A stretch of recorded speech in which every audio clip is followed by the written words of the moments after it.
शेख जरा से आखिर कौन सा मसला शुरू हुआ जिसकी वजह से इसराइल और फ़लस्तीन के दरमियान तनाज़ा शुरू हो गया।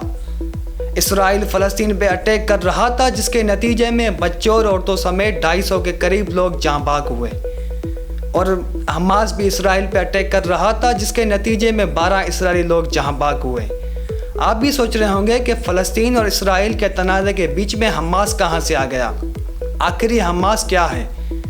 इस पूरे मसले को समझने के लिए आप हमारी वीडियो एंड तक देखें, क्योंकि इस मसले के मुतालिक हर एक चीज़ हम आपको बताने जा रहे हैं। मैं हूं अहमद मीर, आप देख रहे हैं school of thoughts.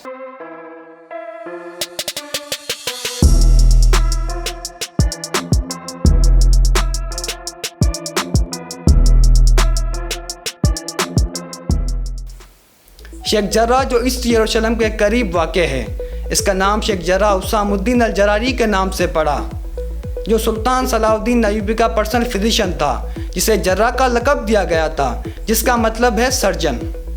Sheikh Jarra Muslim majority वाला एरिया था। 1948 की फर्स्ट अरब इसराइली वार के नतीजे में ये एरिया जॉर्डेनियन अथॉरिटीज़ के कब्ज़े में आ गया, लेकिन यूएन की तरफ से इस जगह पर कुछ कवानीन आयद किए गए थे। फोर्थ जिनेवा कन्वेंशन के तहत किसी भी प्रॉपर्टी के परमानेंट ओनरशिप के ट्रांसफ़र को इलीगल करार दिया गया। 1956 में जॉर्डेनियन अथॉरिटीज़ की तरफ से यहाँ पर 28 फ़लस्तीनी फैमिलीज़ को आबाद किया गया। ये वो लोग थे जो 1948 की पहली अरब इसराइली वार के नतीजे में बेघर हो चुके थे। उन्हें इस जगह आबाद भी यूएन की बातचीत के बाद किया गया था, जिसमें यह तय पाया था कि इन लोगों को 3 सालों के बाद उनके नए घरों की ओनरशिप दी जाएगी, लेकिन यह भी नहीं हो पाया था। 1967 यानी 1967 में दूसरी अरब इसराइली वार हुई, जिसके बाद ईस्ट यरूशलेम समेत शेख जर्रा भी इसराइल के कब्ज़े में आ गया। जूस की जानिब से यह दावा किया गया कि यह प्रॉपर्टी हमारी प्रॉपर्टी है, लेकिन 1968 में जस्टिस के मिनिस्टर ने कहा कि अगर किसी ने भी जॉर्डेनियन अथॉरिटी से पैसे देकर प्रॉपर्टी खरीदी होगी तो वो उसी के ही पास रहेगी। लेकिन 1972 में जूस कमेटीज़ की जानिब से कोर्ट से रुजू किया गया। उन्होंने इसलिए रुजू किया कि उन्हें ओनरशिप दी जाए, जिसके बाद उन्होंने 1982 में कोर्ट से इन घरों की किराए की मांग कर दी और फैसला भी उन्हीं के हक़ में आया। जिसके बाद 2001 में एक जूस ने कुर्द के बंद पड़े घर को अपना घर कर दिया और उठने से भी इनकार कर दिया और कहा कि यह प्रॉपर्टी किसी टाइम हमारे जूस की प्रॉपर्टी थी। अगस्त 2009 में सुप्रीम कोर्ट ऑफ इसराइल की जानिब से 2 फ़लस्तीनी फैमिलीज़ को बेघर किया गया और वहां जूस को आबाद किया गया। इस फैसले की वजह से यूएन ने भी इसराइल पर सख्त तनकीद की थी।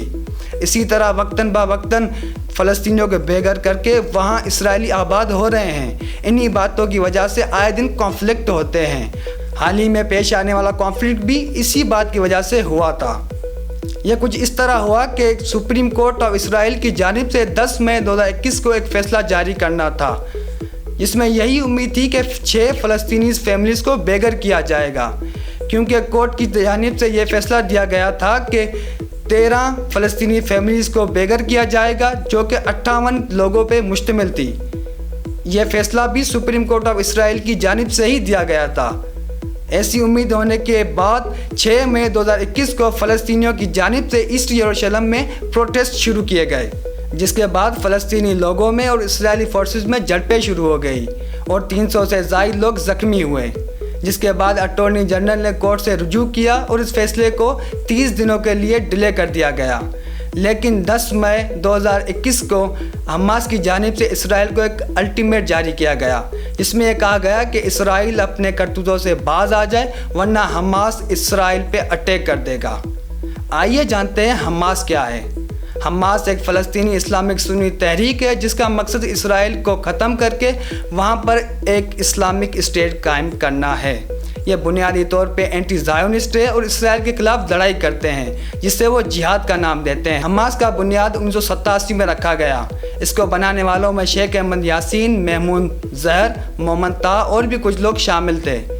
इसके सोशल विंग को दावा का नाम दिया गया है और इसके मिलिट्री विंग को अल-कासिम ब्रिगेड्स कहा जाता है। इसके अलावा इनकी पॉलिटिकल नुमाइंदगी भी है। अल-कासिम ने बहुत सारी कार्रवाइयाँ इसराइल के ख़िलाफ़ की हैं, जिसमें ख़ास करके सुसाइड बॉम्ब शामिल हैं। ان کارروائیوں کی وجہ سے کینیڈا، یورپین یونین، جاپان، اسرائیل اور امریکہ اسے دہشت گرد تنظیم قرار دیتے ہیں، جبکہ آسٹریلیا، نیوزی لینڈ، پیراگوئے اور UK اس کے ملٹری ونگ کو دہشت گرد قرار دیتے ہیں۔ اس کے علاوہ ترکی، چائنا، رشیا، شام اور بھی کچھ ممالک اسے دہشت گرد تنظیم قرار نہیں دیتے۔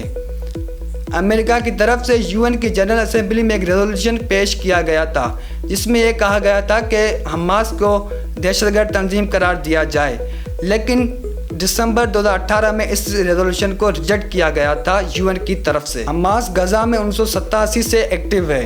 2006 میں فلسطین میں الیکشن ہوئے جس میں حماس گروپ غزہ سے کامیاب ہوا، جس کے بعد 2007 میں 10 جون سے 15 جون تک حماس گروپ اور فتح میں جنگ چھڑ گئی۔ فتح نے 1967 میں PLO کو جوائن کیا تھا۔ PLO یعنی فلسطین کی گورنمنٹ، پیلسٹین لبریشن آرگنائزیشن۔ یہ جنگ حماس اور فلسطین کی گورنمنٹ کے درمیان لڑی گئی تھی۔ یہ جنگ پاور کی جنگ تھی جس کے نتیجے میں حماس گروپ کامیاب ہوا اور اس کے علاوہ 100 سے زائد لوگ جاں بحق ہوئے اور 500 سے زائد لوگ زخمی ہوئے، جس کے بعد سے غزہ کو حماس ہی کنٹرول کرتا ہے، جس کے بعد سے فلسطین 2 حصوں میں بٹ گیا۔ غزہ کو حماس کنٹرول کرتا ہے اور ویسٹ بینک کو پیلسٹین نیشنل اتھارٹی کنٹرول کرتا ہے۔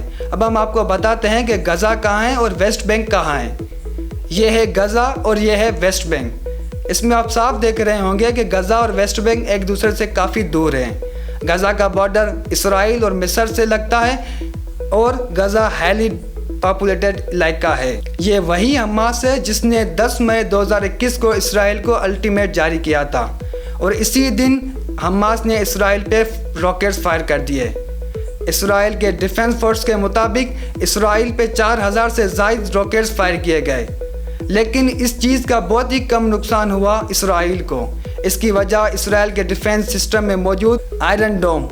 آئیے جانتے ہیں آئرن ڈوم کیا ہے۔ آئرن ڈوم ایک ایئر ڈیفنس سسٹم ہے جسے اسرائیل کی کمپنی کی طرف سے تیار کیا گیا ہے۔ اسے رافیل کمپنی نے بنایا ہے جو خود اسرائیل کی گورنمنٹ کی کمپنی ہے۔ اسے فائنینشلی اور ٹیکنیکلی امریکہ نے سپورٹ بھی کیا ہے۔ یہ کچھ اس طرح ورک کرتا ہے کہ راکٹس کو ہوا میں ہی ناکارہ بنا دیتا ہے، جس کی وجہ سے اسرائیل کا سیلف ڈیفنس کافی مضبوط ہے اور اسے کم سے کم نقصان اٹھانا پڑتا ہے۔ اس کے برعکس حماس کے پاس کوئی خاص ڈیفنس سسٹم نہیں ہے، جس کی وجہ سے اسرائیل کے اٹیک کے نتیجے میں غزہ میں 250 کے قریب لوگ جاں بحق ہوئے۔ لیکن خوشی کی بات یہ ہے کہ 21 مئی 2021 کو ان دونوں کے بیچ میں سیز فائر ہو چکا ہے۔ سیز فائر سے مراد ان دونوں کے بیچ میں جنگ کو روک دیا گیا ہے، یعنی جنگ اب ختم ہو چکی ہے یا بند ہو چکی ہے۔ سیز فائر کرانے میں بہت سارے ممالک نے اپنا کردار ادا کیا، لیکن خاص کر کے ایجپٹ یعنی مصر نے اپنا خاص رول ادا کیا ہے۔